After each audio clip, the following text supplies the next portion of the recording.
तारीख 28 अगस्त, वक्त 12:17 उत्तर प्रदेश के सुल्तानपुर में भरत ज्वेलरी शॉप के अंदर 5 संदिग्ध घुसता है। उन 5 में से 3 के चेहरे पे हेलमेट और 2 के चेहरे गमछी से ढका हुआ होता है। वो 5 अंदर घुसते हैं। उनके पास अत्याधुनिक हथियार, कट्टे, पिस्टल, तमाम वो खतरनाक हथियार है जिससे किसी की भी जिंदगी कुछ सेकंड में खत्म की जा सकती है। उन हथियार के बदौलत उस शॉप के अंदर वो लूटपाट करता है। सोना, चांदी, हीरा, तमाम बेशकीमती जेवरात वहां से चोरी कर भाग जाते हैं। उसके बाद जब हिसाब किताब किया जाता है कि आखिर इस शॉप के अंदर से कितने की चोरी हुई है, डकैती हुई है, तो डकैती का पूरा आंकड़ा 1,40,00,000 तक पहुंचता है। जिसके बाद पुलिस प्रशासन, सरकार भी हरकत में आ जाती है। सुल्तानपुर पूरी तरीके से सुनसान हो जाता है, क्योंकि काफी लंबे वक्त बाद इस तरह के वारदात होते हैं।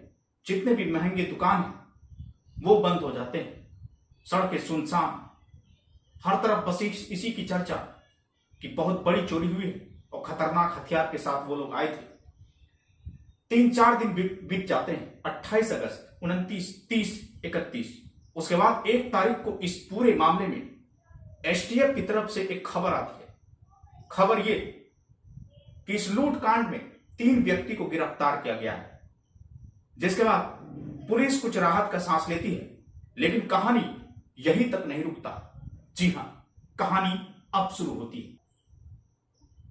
1 सितंबर को 3 व्यक्ति को गिरफ्तार किया जाता है और फिर से 2 सितंबर को अन्य 4 लोगों का नाम सामने आता है। उन चारों में से एक ऐसा शख्स है जो बेहद ही पॉपुलर क्रिमिनल, हिस्ट्री शीटर, लुटेरा। उनके खिलाफ थाने में करीब 37 मामले दर्ज। सूरत जैसे महंगे शहर में भी वो डकैती कर चुका है। विपिन सिंह, उन चारों में से विपिन सिंह का नाम आता है। उसके अलावा और 2 व्यक्ति जो कि उनके ही भाई हैं, और इसमें से खास मंगेश यादव।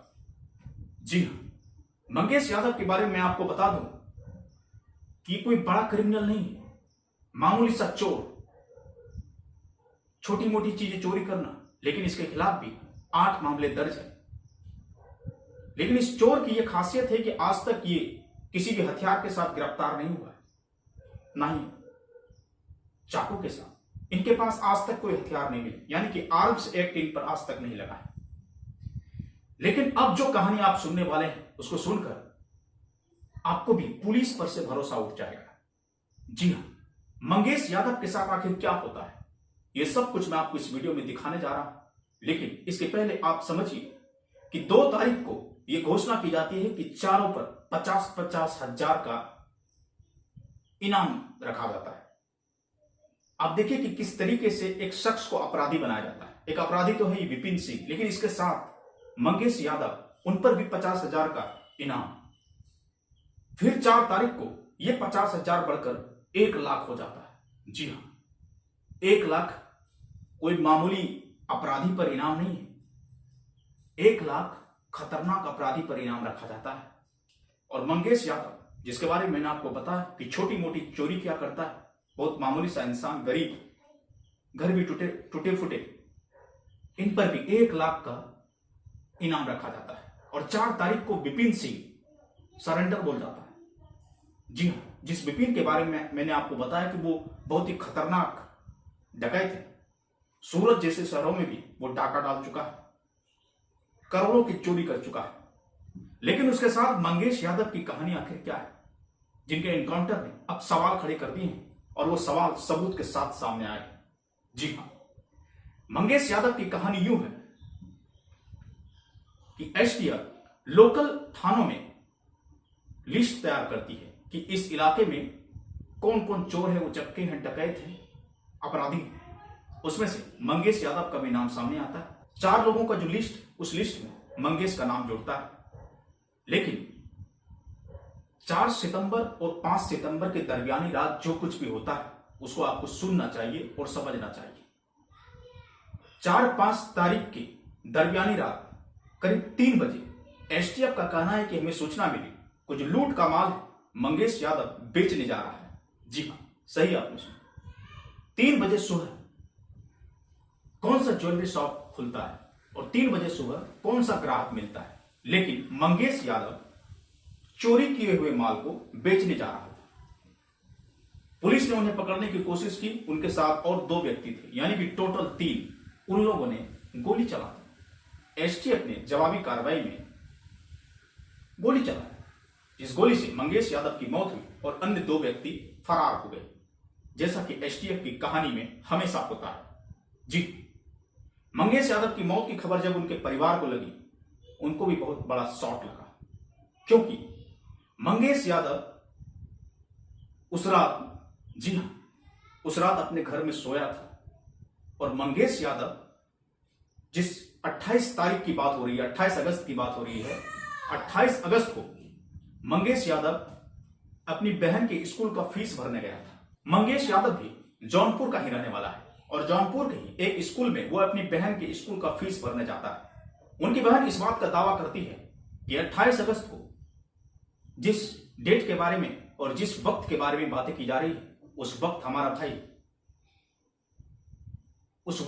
भाई सुल्तानपुर गया ही नहीं, वो तो हमारे साथ था। जी हां, 10:30 बजे से 2 बजे तक वो स्कूल की फीस भरने गया था। मैं आपको इसमें एक और बातें बता दूं कि जिन 5 व्यक्तियों का सीसीटीवी फुटेज सामने आया है जेवरात लूटते, उन 5 व्यक्तियों की पहचान अब तक नहीं हुई है, यानी कि अब तक ये क्लियर नहीं हुआ कि मंगेश यादव भी उस वारदात में, उस लूट कांड में शामिल था।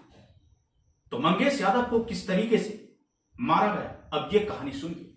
जी, अब उनके पड़ोसी, उनकी बहन, उनका पूरा परिवार चीख चीख कर ये कह रहा है कि मंगेश नॉर्मली हर रोज की तरह अपने घर में सोया था। रात के अंधेरे में पुलिस आती है और उन्हें उठाकर ले जाती है।